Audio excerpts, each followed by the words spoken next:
So students, इस lecture में हम बात करने वाले हैं reactivity of boron family towards acid and base. देखिए बच्चे, अगर हम बात करते हैं बोरॉन फैमिली की रिएक्टिविटी की, तो बोरॉन हमने पढ़ा हुआ है कि अमरफस और क्रिस्टलाइन दो फॉर्म में एग्जिस्ट करता है। वैसे तो और भी हेलोट्रोपिक फॉर्म में एग्जिस्ट करता है, बट मेनली हमने कहा अमरफस और क्रिस्टलाइन फॉर्म में। और क्रिस्टलाइन फॉर्म जो बोरॉन की होती है दैट इज वेरी स्टेबल और स्टेबल होने के साथ ये कैसी होती है, अनरिएक्टिव। और अगर हम बात करते हैं किसकी, बोरॉन की अमरफस फॉर्म की, तो अमरफस फॉर्म जो बोरॉन की होती है वो कंपैरेटिवली थोड़ा सा ज्यादा रिएक्टिव होती है। ठीक है, तो अगर हम बात करते हैं बेटा बोरॉन की, तो बोरॉन जो है वो नॉन ऑक्सीडाइजिंग जो एसिड्स होते हैं, non oxidising acids like HCl हो गया, HF हो गया, as well as dilute H2SO4 की भी बात कर सकते हो।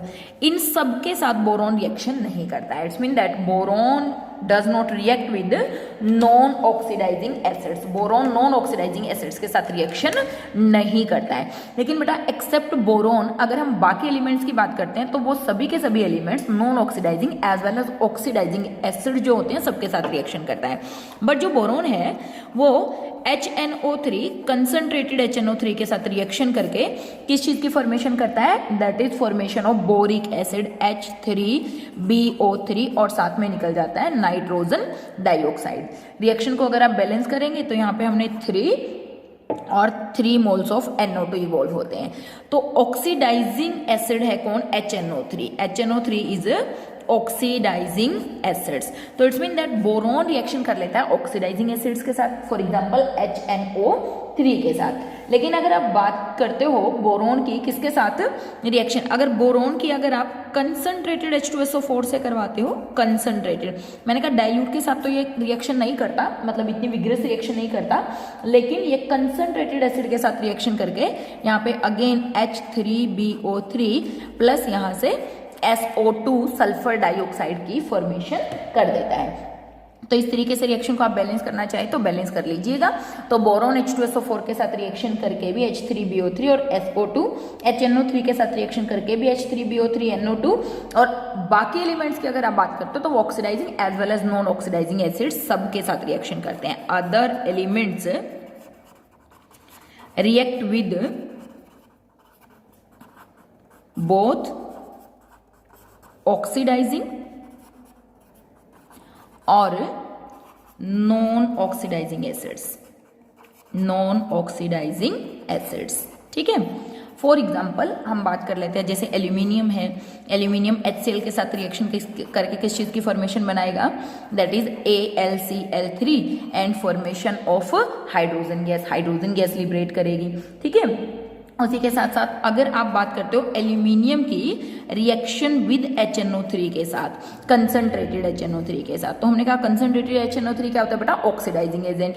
तो हमने कहा कि बेसिकली अगर हम बात करते हैं वैसे तो रिएक्शन कर लेता है, लेकिन यहाँ पर फॉर्मेशन होती है एल्यूमिनियम ऑक्साइड की, नाइट्रोजन डाइऑक्साइड और 3 moles of water, 6NO2 2Al और बैलेंस करेंगे तो 6HNO3। ठीक है, तो यहाँ पर बेसिकली फॉर्मेशन होती है बेटा किस चीज की, एल्यूमिनियम ऑक्साइड।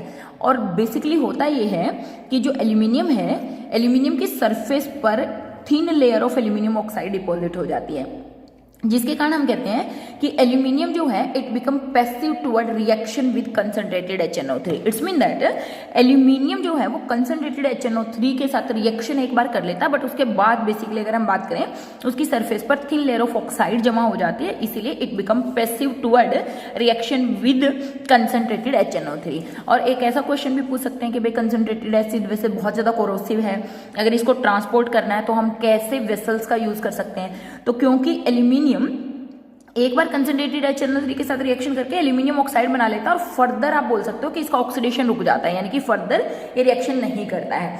ठीक है, तो इसका मतलब ये हुआ कि आप एल्यूमिनियम के कंटेनर्स का यूज कर सकते हैं क्या करने के लिए, रिएक्शन को कैरीड आउट, सॉरी एल्यूमिनियम का कंटेनर का यूज कर सकते हैं क्या करने के लिए, HNO3 का ट्रांसपोर्ट करने के लिए। थैलियम की रिएक्शन देख सकते हो, थैलियम क्या करेगा, H2SO4 के साथ रिएक्शन करेगा, थैलियम सल्फेट बना देगा।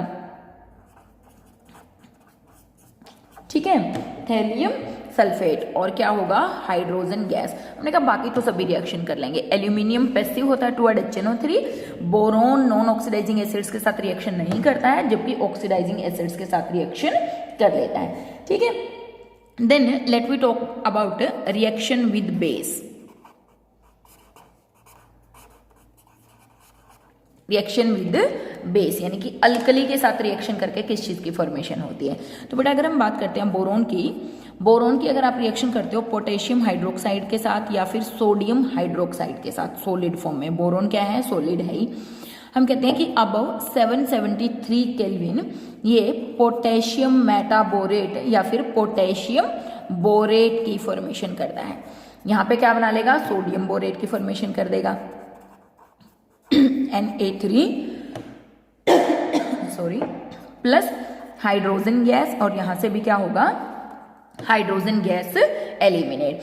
तो इट्स मीन दैट अगर बोरोन की बात करते हैं तो अल्कली के साथ रिएक्शन करता है, लेकिन अब वेरी हाई टेम्परेचर पे बोल सकते हैं, यानी कि अब 773 केल्विन, यानी कि रिएक्ट विद पोटेशियम हाइड्रोक्साइड और sodium hydroxide at very high temperature. ठीक है, with formation of NaBO3 and K3BO3।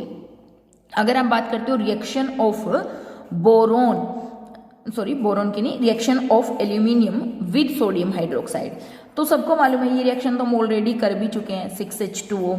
It's mean that यहाँ पे हम क्या करते हैं एल्यूमिनियम की रिएक्शन करवाते हैं तो हमें किस चीज की फॉर्मेशन होती है, formation of Na positive AlOH4 negative, और ये है हमारा देखो सोडियम।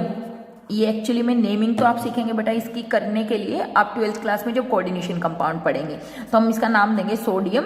ये हो गया टेट्रा वर्ड हमने यूज किया 4 के लिए, हाइड्रोक्सो। ठीक है, और फिर ये क्या हो गया हमारे पास एल्यूमिनेट।